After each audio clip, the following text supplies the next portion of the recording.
Temos, meus irmãos, uma notícia bastante importante, já dei pela manhã, mas quero repeti-la agora à noite. No próximo domingo próximo, primeiro domingo de junho, estaremos recebendo dois irmãos por jurisdição. Eles já são crentes, né? Já foram batizados, que é o Beto e a Ana. Beto e a Ana passaram pelo Conselho da Vila Maria ontem, foram examinados, foram entrevistados, questionados, perguntados, né? E eles se saíram muito bem. Foi um momento assim, muito bom para o Conselho se sentiu abençoado pelo testemunho dos dois nossos irmãos. E domingo que vem nós vamos estar dando membresia a esses irmãos definitivamente. Então, agora eles passam a ser membros oficiais da nossa igreja. Por que não fizemos hoje? O Beto, por exemplo, não está aqui, então provavelmente ele está com algum problema de trabalho. E também para dar tempo, tanto para a Ana, para o Beto, convidarem amigos, familiares, algumas pessoas que gostariam de estar nesse momento tão importante para a vida dos irmãos.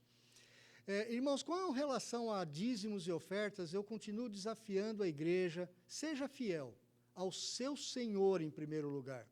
Tenha consciência de quão importante é você estar comprometido com o reino de Deus.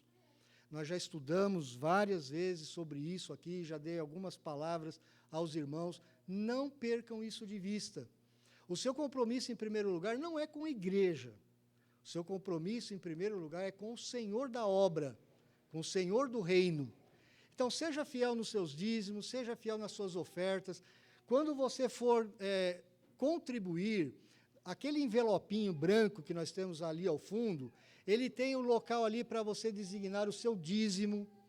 Ninguém vai estar controlando você, ninguém vai estar olhando você, ninguém vai colocar você numa lista de dizimista ou não dizimista. Eu, como pastor, nem fico sabendo quem está dando dízimo, quem não está dando dízimo, quanto que você dá de dízimo. Não tenho o mínimo interesse em saber disso. Mínimo interesse, sério mesmo.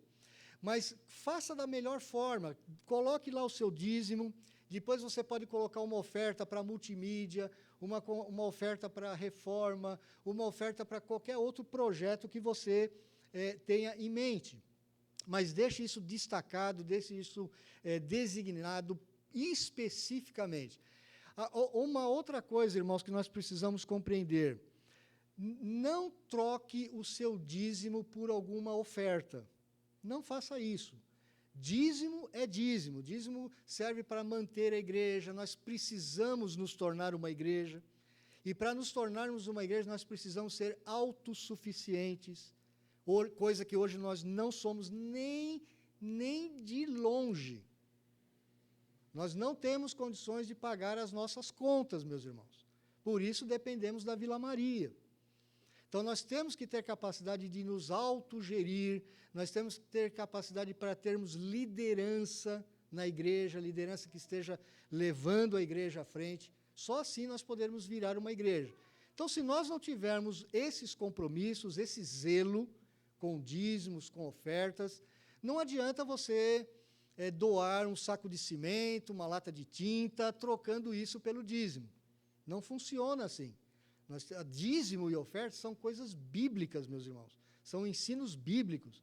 Além disso, você ainda pode dar do seu trabalho pessoal, como muitos irmãos têm feito. Você pode ainda doar alguma coisa que você queira para a igreja. Dar o seu tempo, os seus dons e talentos, como muitos irmãos têm feito. Tem alguns irmãos que não estão pintando e nem consertando parede, mas estão organizando, estão planejando, estão fazendo compras, estão administrando essas tarefas. E isso também é importante. Como igreja presbiteriana, nós somos uma igreja muito organizada e muito séria com todos os recursos que os irmãos trazem à Casa do Tesouro. Tá bom? Temos também uma grande felicidade hoje, porque hoje é aniversário da Dulciene. Eu não vou falar a idade dela também, porque não sei, e nem me interessa saber. Mas ela é jovem, né? Ela é bem jovem, está aí com toda a disposição. Oi? Perto dos 70, uns 61, por aí. Mais ou menos isso, mais ou menos. ela está super contente, feliz com a família, né? E nós damos graças a Deus por isso também. Temos muitas coisas a agradecer, meus irmãos, muitas coisas mesmo. Louvado seja Deus por isso. Eu convido você agora a abrir em Romanos capítulo 12, versos de 3 a 8. Romanos 12. Nós retomamos, né, a nossa sequência dessa magnífica carta de Paulo aos Romanos.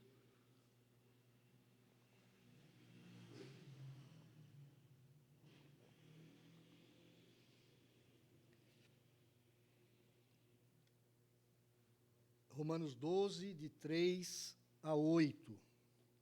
Diz assim o texto das Escrituras. Porque pela graça que me foi dada, digo a cada um dentre vós, que não pense de si mesmo além do que convém. Antes, pense com moderação, segundo a medida da fé que Deus repartiu a cada um. Porque assim como num só corpo temos muitos membros, mas nem todos os membros têm a mesma função, assim também nós, conquanto muitos, somos um só corpo em Cristo e membros uns dos outros, tendo, porém, diferentes dons, segundo a graça que nos foi dada. Se profecia, seja segundo a proporção da fé; se ministério, dediquemo-nos ao ministério; ou o que ensina, esmere-se no fazê-lo; ou o que exorta, faça-o com dedicação; o que contribui, com liberalidade; o que preside, com diligência; quem exerce misericórdia, com alegria. Oremos mais uma vez. Pai, dá-nos graça nessa hora e orientação do Teu Espírito Santo, para que não só eu tenha clareza ao expor a Tua palavra, com fidelidade àquilo que ela mesma quer dizer, mas também dá a cada um de nós um coração maleável, totalmente moldado pelo Teu Espírito, para estarmos nos submetendo à Tua palavra com humildade, com amor, com alegria, para fazermos a Tua vontade e honrarmos o Teu nome. Essa é a nossa oração agora, em nome de Jesus. Amém. Eu lhes disse nas semanas passadas que Romanos 12 até capítulo 15, verso 13, Paulo está tratando sobre aspectos práticos relacionados àquele evangelho que ele expôs tão magistralmente do capítulo 1 ao capítulo 11. Paulo está falando aqui de vários relacionamentos, ele está no meio de uma disposição de como nós nos relacionamos com várias instâncias. Do verso 1 e verso 2, que nós vimos na semana passada, nós vimos como nós devemos nos relacionar com Deus, com o próprio Deus. Então, o próprio desafio de Deus para nós, pela palavra, é: vocês apresentem os seus corpos como sacrifício vivo, santo e agradável a Deus. Não vos conformeis com esse mundo, não tomeis a forma desse mundo, não entreis no esquema desse mundo, mas transformai-vos pela renovação da vossa mente. Essa é a palavra que nós, resumidamente, vimos na semana passada. E para quê? Para sabermos qual é a boa, agradável e perfeita vontade de Deus para a nossa vida. Muitos cristãos hoje ficam se debatendo sobre essa questão: qual é a vontade de Deus para a minha vida? Porque confundem aquilo que Deus revelou com aquilo que Deus ainda mantém oculto. Aquilo que é vontade decretiva de Deus e aquilo que é vontade revelada. Por exemplo, alguns cristãos estão sofrendo porque não sabem que carreira seguir, com quem que vão se casar, se compra uma bicicleta ou se casa, se compra uma casa ou compra um carro novo, e ficam em dúvida: qual é a vontade de Deus para a minha vida? Pinto a minha casa, compro um sofá, faço uma viagem, coloco o meu filho na faculdade, não levo meu filho para a faculdade, que faculdade que eu vou seguir? Será que eu vou seguir uma carreira ou não? Essas coisas, meus irmãos, não estão reveladas na Escritura. Não adianta você procurar que não estão lá. Isso faz parte da vontade decretiva de Deus e são ocultas a nós. Agora, a nossa preocupação deveria ser com a vontade revelada de Deus. O que Deus quer de mim e de você. E lá no domingo passado nós vimos claramente que Deus quer que nós renovemos a nossa mente. Deus quer que nós pensemos a respeito da nossa vida. Ele quer que nós pensemos a respeito de como agimos, principalmente em relação a Ele. Que não tomemos a forma do mundo que tenta nos moldar, mas estejamos mudando os nossos pensamentos. Essa é uma vontade de Deus revelada claramente aqui. Agora, Ele também quer que nós façamos isso para que nós experimentemos a vontade de Deus em vários tipos de relacionamento. E no dia de hoje, nesse trecho aqui de 3 a 8, eu quero lhes falar sobre o nosso relacionamento conosco mesmo. O que também a gente poderia chamar a nossa identidade. Quem nós somos? Quem sou eu? Parece uma pergunta muito simples, meu irmão, mas não é. Não é. Depois de quase 40 anos de vida cristã, e muitos desses anos aconselhando, conversando, evangelizando e ensinando pessoas, eu percebi que nós temos um grande problema no ser humano hoje. O ser humano não sabe quem é. O homem hoje moderno não reconhece a sua identidade. E por que isso? Porque ele ignora a vontade de Deus para a sua vida, e ele não muda. O homem não tem buscado mudança na sua forma de pensar, nas suas estruturas de pensamento. Então ele acaba ignorando a vontade de Deus para a sua vida, e acaba estacionando e não se identifica com o Criador. Esse é o grande problema. Então nós encontramos pessoas infladas, egocêntricas, egoístas, melindrosas e muito orgulhosas. Na grande maioria das vezes. As pessoas se consideram muito mais do que elas realmente são. Muito mais. E isso causa vários problemas, não só para ela, para a pessoa em si, que não consegue conviver consigo mesma, mas ela também gera problemas de relacionamento com outros, com o nosso cônjuge, com os nossos filhos, com os nossos pais, com os nossos irmãos e com os irmãos da igreja, com o nosso patrão, com o nosso empregado, com os nossos amigos e nossos vizinhos. Porque nós não nos conhecemos.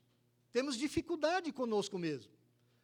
Por outro lado, há muitas pessoas que eu tenho encontrado que têm um orgulho reverso, ou orgulho invertido. Sabe aquela pessoa que você fala assim, não, você tem esse dom aqui. Não, não é bem assim, eu não sou assim, eu não sou nada disso, e tenta se esconder assim numa falsa modéstia. Isso é orgulho também. Só que é um orgulho invertido, é orgulho reverso. É um orgulho também que a pessoa cria talvez uma expectativa muito maior para ela vê que não alcança aquela expectativa, e ela procura então se esconder debaixo dessa, ou por trás dessa falsa modéstia. Não, eu não sou tudo isso, e não reconhece os próprios dons que Deus tem dado a ela. Esse trecho aqui da Escritura, ele nos fala de algo muito importante para a nossa vida. E eu dei o tema para nós hoje, quem somos à luz da misericórdia do Evangelho? Quem nós somos à luz dessas grandes misericórdias que Paulo descreveu do capítulo 1 ao 11, principalmente no final do capítulo 11. Quem somos nós? Veja comigo, esse trecho nós podemos dividir em 3 partes. A primeira parte, ele vai fazer uma exortação a nós, a como pensarmos acerca daquela vontade de Deus. Está relacionado com o que veio antes. Tanto é que ele começa o texto com por quê. Está relacionado com o que veio antes. Olha, nós precisamos conhecer a vontade de Deus. Por quê? Então, como que nós devemos agir daí para frente? A segunda parte, ele vai fazer, na verdade, uma ilustração, e ele usa isso aí em vários momentos nas suas cartas, Paulo, falando sobre nós como participantes de um corpo. Nós não somos pessoas individuais que vivem para nós mesmos. Então, ele vai dar a figura do corpo. E na terceira parte, dos versos 6 a 8, ele vai falar sobre alguns dons que Deus nos dá pela graça. Esse terceiro tópico, eu não vou entrar nele profundamente hoje. Eu vou deixá-lo para domingo que vem, porque ele é específico e eu preciso tratar de alguns assuntos aqui, principalmente o dom de profecia, muito mal compreendido em alguns círculos cristãos. Quero começar, então, com o primeiro ponto, verso 3. Porque pela graça que me foi dada, eu digo a cada um dentre vós, que não pense de si mesmo, além do que convém. Vamos parar por enquanto aqui. Bom, primeiro Paulo está falando sobre autoridade, ele está falando da autoridade dele. Ele está falando assim, pela graça que me foi dada. Essa graça que Paulo está se referindo, não se refere à salvação. Não é a graça salvadora. É a graça que o constituiu como apóstolo. Então, o próprio Paulo já está dando uma prévia do que ele vai falar. Como que nós sabemos os dons que Deus nos dá? Se você olhar, por exemplo, em Romanos capítulo 1, verso 5, Paulo já havia falado sobre isso, só que falou de forma muito breve. Capítulo 1, verso 5, ele nos diz assim, por intermédio de quem viemos a receber graça e apostolado por amor do seu nome. Então, ele sabe que o dom de apóstolo, aquele cargo de apóstolo, o ofício apostólico que ele tem, foi dado pela graça do Senhor. Então, o próprio dom dele. Capítulo 15, verso 15, um pouquinho aí à frente, você pode olhar, ele diz assim, entretanto, vos escrevi em parte, mais ousadamente, como para vos trazer isto de novo à memória, por causa da graça que me foi outorgada por Deus. Então, veja, o que ele está dizendo aqui não é a graça salvadora, é a graça que lhe deu a autoridade para ele falar o que está falando. Então, Paulo tem bem consciente na sua mente que o que ele vai estar falando aqui vem da sua autoridade apostólica. Pela graça que me foi dada, eu vou dizer, olha que coisa interessante aqui, a cada um dentre vós. Meu irmão, hoje, a pregação de hoje, eu gostaria que você não ficasse pensando assim, não, isso aqui é para o meu vizinho, isso aqui é para o meu irmão que tinha que estar aqui hoje e não está, isso aqui é para aquela pessoa que eu pensei e orei durante a semana toda e infelizmente ela não veio, isso é para o meu irmão de banco que está aqui do meu lado. Não pense isso hoje, se você não quiser perder a bênção da palavra de Deus para a sua vida. O que Paulo está falando aqui é com cada um de nós. É com você. É com você, seu Elias. É com você, Ivan. É com você, Fábio. É com você, Edna. É com você, Ana. É com cada um de nós. A palavra aqui é muito específica. Ele não está dando simplesmente uma palavra para a igreja. Ele está dando uma palavra individualmente para cada um de nós. E veja que ele usa 2 vezes essa expressão. Ele começa no verso 3, né? A cada um dentre vós. E veja que logo no final do verso 3 ele diz, segundo a medida da fé que Deus repartiu, de novo a cada um. Então isso é importante para cada um de nós. Agora, o que ele está nos recomendando aqui? Qual é a exortação de Paulo? Não pense de si mesmo além do que convém. A expressão aqui ela é muito interessante. No original grego, ele está querendo dizer assim, olha, não pense além da conta de você mesmo. Por que Paulo começa com essa exortação, meus irmãos? Porque essa é a nossa tendência natural. Nós achamos que nós somos a última bolacha do pacote. Nós nos achamos especiais demais. Perceba quantas vezes, quando você está defendendo um ponto de vista seu, quantas vezes você fala a palavra eu. Eu sou assim, eu sou assado, eu tenho esse dom, eu faço, eu aconteço, eu sou o cara. Igual um presidente que nós tivemos aí, né? Eu sou o cara.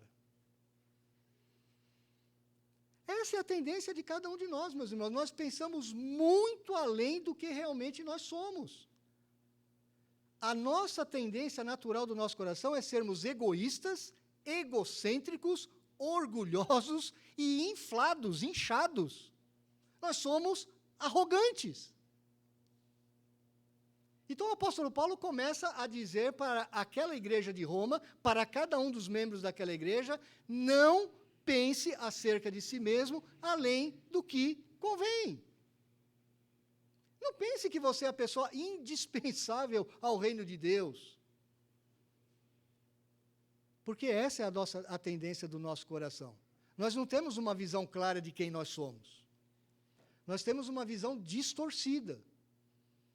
E por isso, muitas vezes, nós somos exigentes demais com as pessoas, nós somos briguentos demais com as pessoas, nós somos intolerantes demais com as pessoas, nós não temos paciência com ninguém, nós atropelamos as pessoas, não somos caridosos com as pessoas, não somos misericordiosos com as pessoas, porque nos achamos os donos da verdade.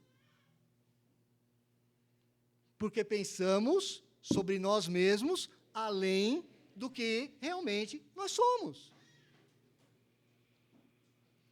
É interessante que as grandes religiões mundiais, elas sabem disso. Se você olhar para o budismo, para o hinduísmo, se você olhar para o confucionismo, se você olhar para o islamismo, eles todos têm o mesmo diagnóstico. O grande problema do ser humano é o seu ego inflado, orgulhoso, egoísta, egocêntrico, arrogante. Nos achamos indispensáveis.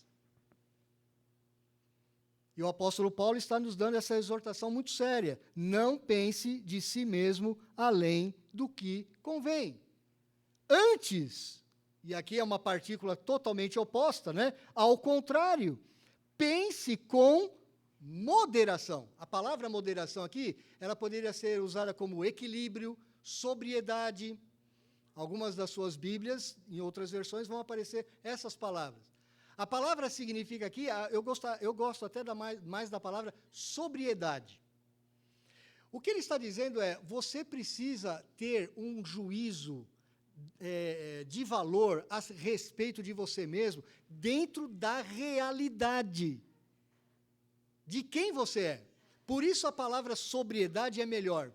Porque, veja, quando você toma uma bebida alcoólica, quando uma pessoa está sob efeito do álcool, ela fica amortecida. A sua consciência não é tão clara. Ela perde os reflexos. Ela perde a capacidade de discernimento. A realidade já não é tão realidade assim. Então, a palavra que Paulo está usando aqui é proposital. Você tem que pensar com precisão a respeito de você mesmo. Você tem que pensar com precisão matemática. Você tem que estar dentro da realidade. Meus irmãos, Calvino, ele começa a sua grande obra, As Institutas da Religião Cristã, falando exatamente sobre isso. O grande problema nosso é que nós não sabemos quem nós somos. E nós só vamos saber quem nós somos quando nós conhecermos a Deus.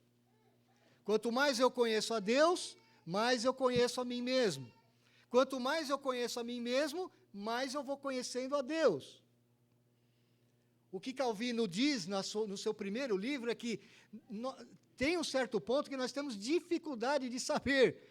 Quanto mais nós conhecemos a Deus, nós conhecemos a nós mesmos. E isso retroalimenta. E nós temos algumas dificuldades com isso. Na verdade, nós não nos olhamos como produto do Criador, como obra-prima do Criador. Nós definimos quem nós somos por nós mesmos. E tem muitas influências que são exercidas sobre a nossa vida, que nos levam a criar uma imagem distorcida de quem nós somos. Às vezes, os nossos pais, a nossa família, a forma como você foi educado, a família em que você cresceu, o ambiente social, o ambiente econômico. Tem várias coisas que distorcem a nossa percepção da realidade de quem nós somos. O que Paulo está dizendo é, você não pense além da conta sobre você mesmo. Pense com sobriedade. E o que é interessante aqui, meus irmãos, que no português não dá para fazer, mas no grego está dessa forma, aparece a palavra para conhecer, que é phronein, 4 vezes aqui. É como se Paulo estivesse falando assim, ó, deixa eu colocar assim uma tradução muito ruim, mas que é o que está no original. É que o grego é outra língua, não dá para você fazer uma tradução ipsis literis, né? Ele está falando assim, não pense de forma desordenada no seu pensamento. Não pense além do que você deveria pensar, mas pense com sobriedade a respeito do seu pensamento. É isso que ele está falando. Agora, veja como isso aqui é importante. Lembra que eu destaquei bastante no domingo passado? A renovação da mente? Precisamos aprender a pensar sobre a nossa vida, meu irmão. O cristianismo é marcado por pensamento, por reflexão. O cristianismo não é marcado só por experiências estáticas, emocionais. Nós não adoramos o desconhecido. Nós adoramos aquilo que nós conhecemos, aquilo que nós refletimos, aquilo que nós pensamos. Galeno, um grande médico, quem faz medicina sabe do que eu estou dizendo, Galeno é praticamente um dos ícones da medicina até hoje, um médico grego da antiguidade. Ele dizia que nós cristãos, isso naquela época lá, no início da igreja cristã, ele dizia que nós cristãos somos muito parecidos com os filósofos. Infelizmente, hoje, se o Galeno tivesse vivo, ele não falaria a mesma coisa. Porque nós, como cristãos, não paramos mais para pensar sobre quem nós somos. Não paramos para refletir sobre a vida, sobre a realidade, sobre as coisas que acontecem ao nosso redor. Então, veja que Paulo está usando um verbo aqui 4 vezes, não é à toa. Pense com precisão acerca de você mesmo. Quem realmente você é? Agora, baseado em quê? Qual é o critério? Qual é o padrão? Qual é a medida? Essa é a pergunta que deve surgir. E ele continua. Antes, pense com moderação. Com que critério? Com que padrão? Segundo a medida da fé que Deus repartiu a cada um. A palavra medida aqui é metron, da onde vem o nosso metro, padrão de medida.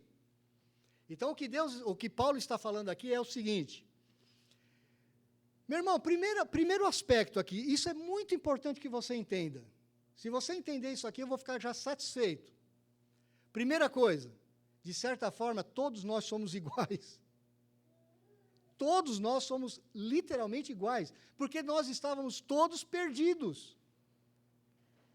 Nós não merecíamos nada, nenhum de nós. E Deus nos salvou pela fé. Ele nos deu fé. Então, nesse aspecto, nesse primeiro aspecto da medida da fé, ele está dizendo assim para nós, olha, você era um 0. E Deus, pela graça, te deu fé para que você fosse alguma coisa. Então, primeiro ponto, todos nós éramos iguais. Só que existe um outro dado aí, tem um outro patamar, tem um outro degrau que você tem que caminhar. Ele está falando que ele vai distribuir dons diferentes a cada um de nós. Segundo que padrão? A fé que ele nos dá. Segundo a vontade de Deus.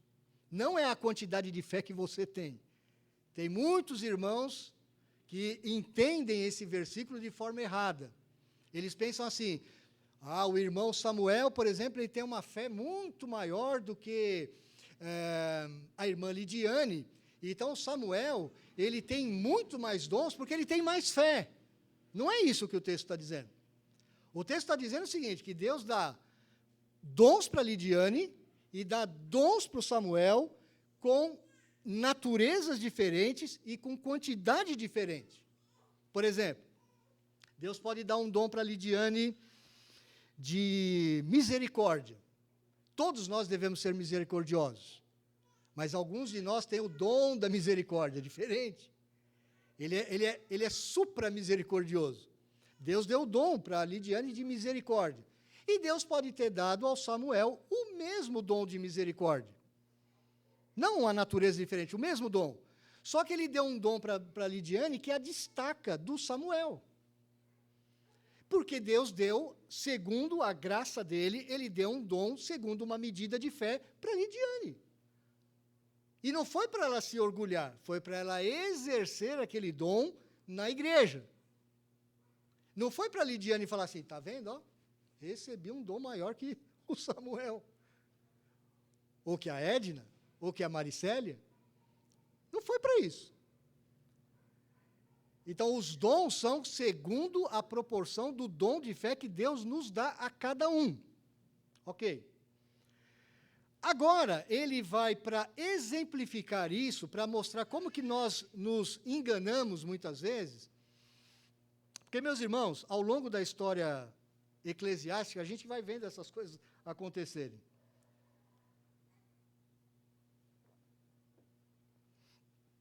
Tem gente, por exemplo, que eu já vi, que quer ser pianista, ou quer tocar um instrumento. Mas não tem a mínima habilidade e não faz nada para acontecer. Não entra numa escola, não entra num curso, não vai ser nunca um pianista. Tem gente que quer dar aula na escola dominical, mas não faz o mínimo esforço para tal. E a pessoa, às vezes, briga dentro da igreja. Aqui a gente não vê muito isso, porque aqui a gente está atrás de pessoas para fazer alguma coisa. Mas em igrejas grandes, como a Vila Maria, eu cansei de ver esse tipo de coisa. Tinha gente que falava assim, não, eu quero ser professor da escola dominical. Mas o camarada não tinha conhecimento algum. Eu quero cantar no coral. E eu quero fazer a voz única, como é que chama, Lidiane? Eu quero ser solo. Eu quero fazer o solo. Mas o cara é desafinado igual a taquara rachada. E aí ele briga com como é que chama? O regente, porque o regente não dá a chance dele fazer um solo na igreja. Oh, mas eu sou o cara lá no banheiro da minha casa, você precisa ver como eu canto. Isso é muito mais comum do que você imagina, meu irmão. Eu me lembro o Ronaldo Lidório contando uma história. Ele foi a uma igreja, era uma festa muito grande na igreja, era aniversário da igreja, tinha um monte de comemoração, teve bolo, teve isso, teve aquilo, antes pandemia, né? E tinha uma irmã da SAF, que fez um bolo muito bonito, fez um bolo bacana lá, aquele bolo todo enfeitado, muito gostoso, e ela fez o bolo, e ela tinha um cargo relativamente bom ali na SAF e tal, só que ela não sabia quem era o Ronaldo Lidório, ela não sabia. E aí o pastor da igreja, ele começou lá, e é uma coisa, é um erro que às vezes a gente comete como pastor, ou como quem está aqui na frente, a gente começar a agradecer aqueles que contribuíram por um determinado evento. Porque se você esquece de alguém, você cria alguns problemas, né? Então o pastor começou a fazer uma lista lá de todo mundo que contribuiu para a história da igreja, para aquele acontecimento, para aquele evento, e tal, e tal, e tal. E foi falando, foi falando, foi falando. Mencionou fulano, ciclana, beltrana, e foi embora. Esqueceu da irmã do bolo. Não falou o nome dela. O Ronaldo Lidório estava sentado ao lado dela, do banco. E ela não sabia que ele era o palestrante que ia pregar logo a seguir. Ela não o conhecia. E ela soltou assim, sabe quando você pensa alto demais que você fala? Nunca mais eu faço bolo. Nunca mais eu vou sair dessa igreja. Ninguém reconhece os meus dons. Não falou no meu nome. O Ronaldo Lidório escutou aquilo, né? Claro que ele não foi comentar nada a respeito daquilo, mas ele estava usando isso numa outra pregação para nós, e dizendo, meus irmãos, quantas pessoas são assim na igreja? Quantas pessoas que são infladas demais, que acham-se realmente, sem elas, o reino de Deus não anda. O reino de Deus não funciona. Eu vi isso em todos os níveis, meus irmãos. Pastor, então, para cair nesse erro, é uma beleza. Pastor fala assim, eu sou o melhor pregador, eu sou o melhor professor, eu não erro, eu não tenho problemas na minha igreja. Essas coisas não existem, meus irmãos. Não existem. Então, Paulo vai usar aqui uma ilustração muito importante para nós entendermos que nós temos dons diferentes e que todos esses dons são dados por Deus. A figura é do corpo, versos 4 e 5. Porque assim como num só corpo temos muitos membros, mas nem todos os membros têm a mesma função, assim também nós, conquanto muitos, somos um só corpo em Cristo e membros uns dos outros. Meu irmão, sabe por que Deus lhe deu uma medida de fé para te salvar e uma outra medida de fé para te dar dons, talentos, capacidades, recursos? Sabe por que Ele fez isso? Para você entender, primeira coisa, você faz parte de um organismo. Você faz parte de uma unidade que é a Igreja de Cristo. O corpo aqui que ele está usando esse nosso corpo aqui, que tem muitos membros, como uma metáfora do corpo de Cristo, que é a igreja. Então, o que ele está dizendo? Esse corpo aqui tem dedo, tem artérias, tem veias, tem nariz, tem orelha, tem apêndice, tem coração, tem pulmão, tem pé, tem antebraço, tem um monte de partes do nosso corpo. E todos eles fazem parte de um organismo. Você já pensou se o meu dedinho chegasse e falasse assim, hoje eu estou rebelde, não quero mais entender que estou vivendo nessa unidade, quero viver sozinho. Você já pensou? É esquizofrênico, é meio maluco, né? Mas tem gente na igreja que é assim.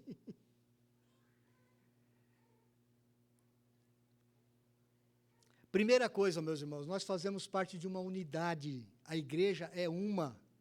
E Deus trata com a sua igreja. Ele tem planos para a sua igreja. Ele tem planos para o corpo. E nós precisamos uns dos outros. Mas temos dons e talentos diferentes. Nem todo mundo é dedinho. Já pensou se todo o meu corpo fosse um dedinho? Que coisa feia que nós seríamos? Um dedão. Precisamos de olhos para ver, ouvidos para ouvir. Até o apêndice, que eu me lembro quando eu era jovem, o pessoal falava assim que o apêndice era um resquício da evolução. Não sei se vocês ouviram isso. O apêndice era um resquício do processo evolutivo, que o apêndice não servia para nada no organismo. Então os evolucionistas falavam assim, olha que coisa linda, tá vendo? Eu estou provando que a evolução existe. Para que serve o apêndice? Mas era pura ignorância humana. Hoje a ciência sabe que o apêndice tem suas funções dentro do organismo. Então não tem nada que não precise dentro do nosso corpo. Todos nós somos importantes e exercemos funções, dons, talentos que Deus nos dá. Agora, meus irmãos, deixa eu sair um pouco do ambiente eclesiástico. Deus também dá esses dons a nós, não para exercermos só na igreja. Você quer ver uma coisa? Dos dons vários que ele relaciona aqui, por exemplo, ele fala do dom da misericórdia. O dom da misericórdia não dá para você exercer no culto. Não dá. Dá para você exercer o dom da misericórdia agora, no culto, no momento do culto, na escola dominical? Não dá. Quando que dá? Durante a semana.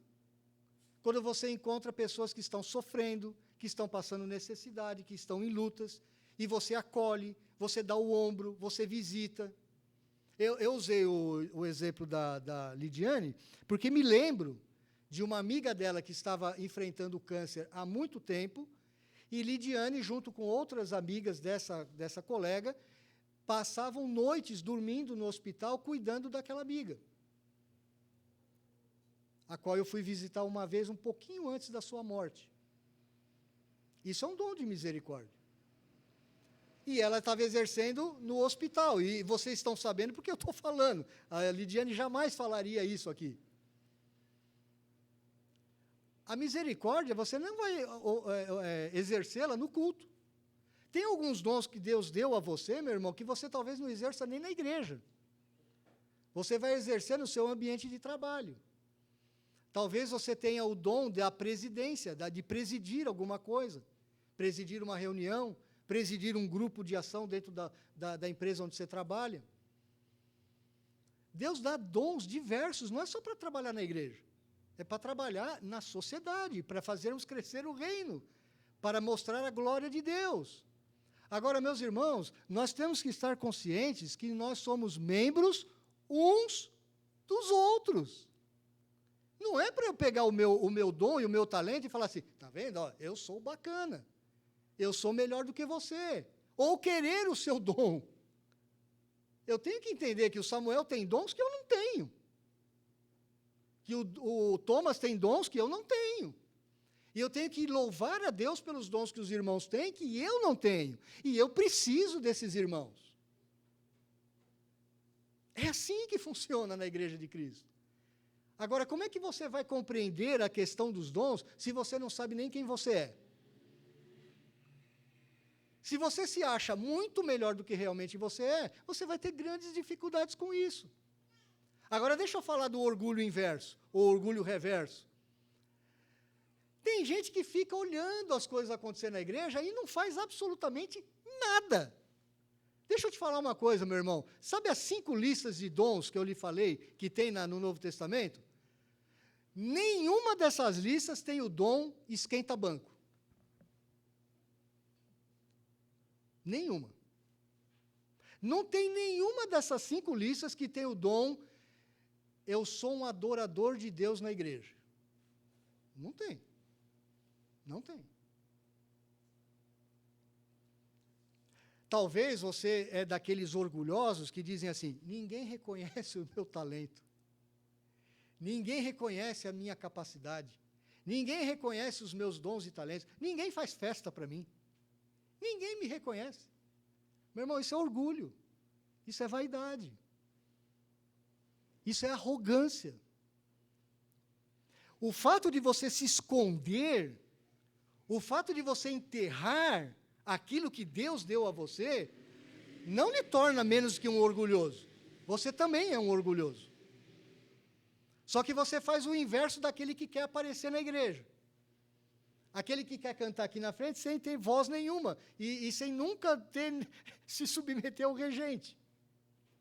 Eu conheci um caso na Vila Maria, era um rapaz chamado Nicola. O Nicola, ele não cantava nada, mas nada, era um taquara rachado, igual eu sou assim. Eu melhorei um pouco porque eu estou 40 anos na igreja, mas eu não entendo nada de música. Eu não sei a diferença de um dó, de um ré, de um mi, de um fá e de um sol. E a minha esposa é uma craque na música, eu não sou. O Nicola era assim. Mas o Nicola, ele olhava aquele coral da Vila Maria e falava assim, eu quero cantar nesse coral. Eu quero cantar nesse coral. Aí o regente, com muito amor e carinho, falou para ele, ô Nicola, você não tem condição de hoje cantar no coral, porque você não tem condição nenhuma de cantar. O Nicola, ele falou assim, não, eu quero cantar. Sabe o que ele fez? Ele entrou numa escola de música, ele foi estudar canto. Ele se desenvolveu de tal forma, meus irmãos, em pouco tempo, em alguns anos, o Nicola era o solista do coral da Vila Maria. Tinha uma, lembra do Nicola, Luciene? Lembra, não? Faz uns quase 30 anos atrás. Nicola se tornou o melhor cantor do coral da Vila Maria. Eu não estou brincando com você. Sabe o que aconteceu com o Nicola? Ele foi para os Estados Unidos, porque ele foi fazer canto nos Estados Unidos. Ele se tornou profissional do canto. Ele cantava ópera. Você sabe que pensa que é fácil cantar ópera? Ele cantava ópera nos Estados Unidos. Mas ele teve humildade suficiente para reconhecer que o regente falou para ele a verdade. E ele serviu a Deus naquela igreja da Vila Maria durante anos. Eu adorava ouvir o Nicola cantando. Tinha uma voz excepcional. Excepcional. Meus irmãos, nós precisamos compreender que nós precisamos uns dos outros, nem todos nós temos todos os dons, e os dons que Deus te deu, não foi para você se orgulhar e nem para enterrar, e nem para se esconder. Sabe quando alguém chega assim e fala para você, meu irmão, eu reconheço que você tem esse recurso, esse dom, essa capacidade, você nunca faça isso. Ah, não, eu não sou nada disso. Ah, não, você está vendo demais. Não, meu irmão, louve a Deus, fala assim, eu sou assim mesmo, eu tenho esse dom, Deus me deu. E graças a Deus por isso. Louvado seja Deus por isso. E eu quero colocar o meu dom a serviço. É assim, simples assim. O que Paulo está falando é isso. Não é para você pensar além e nem pensar a quem. Porque quando você pensa a quem, você ou está enterrando o seu dom por orgulho, por vaidade, porque talvez ninguém esteja te reconhecendo, ou porque você realmente ainda não entendeu quem você é. Quem é você diante de Deus, meu irmão? Qual é a sua identidade diante do Criador? Quem que define a sua identidade? As pessoas ao seu redor? A sociedade? A filosofia? Ah, eu sou pobre. Eu vejo a minha avó que morreu com 104 anos. Minha avó era analfabeta. Nasceu lá em Garanhuns, nunca aprendeu a ler e escrever. Teve 18 filhos no meio do mato. Nunca foi a um hospital. A minha avó se converteu lá no interior de Pernambuco, com missões norte-americanas, abraçou o evangelho, não aprendeu a ler e escrever a vida toda, mas ela compunha poesias e versos cristãos, de tanto que ela guardava. Ela exerceu os seus dons.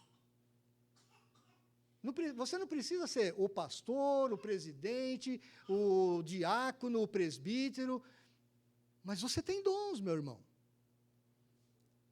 Não enterre os seus dons, não esconda os seus dons. Assim também nós, conquanto muitos, somos um só corpo em Cristo e membros uns dos outros. Daqui a pouco, meus irmãos, nós tomaremos a ceia. E um dos requisitos para tomarmos a ceia é nós discernirmos o corpo. O que é a igreja? Será que você entende que você precisa do irmão que está do seu lado? Que você precisa de cada um desses irmãos que está aqui? Você entende também que Deus tem dado dons, talentos e recursos para você também abençoar a vida dos irmãos, servir aos irmãos? Não é só para você viver com você mesmo, um autocentrado, um egocêntrico. Discernir o corpo é isso. O que eu tenho foi Deus que me deu, foi graça. Eu não sou especial, não sou melhor do que ninguém. Precisamos uns dos outros, meus irmãos. Somos um corpo, mesmo que sejamos muitos, diversos. Então, nós temos uma unidade e uma diversidade. Os dons nós vamos trabalhar no domingo que vem, porque senão seria muita coisa para o dia de hoje.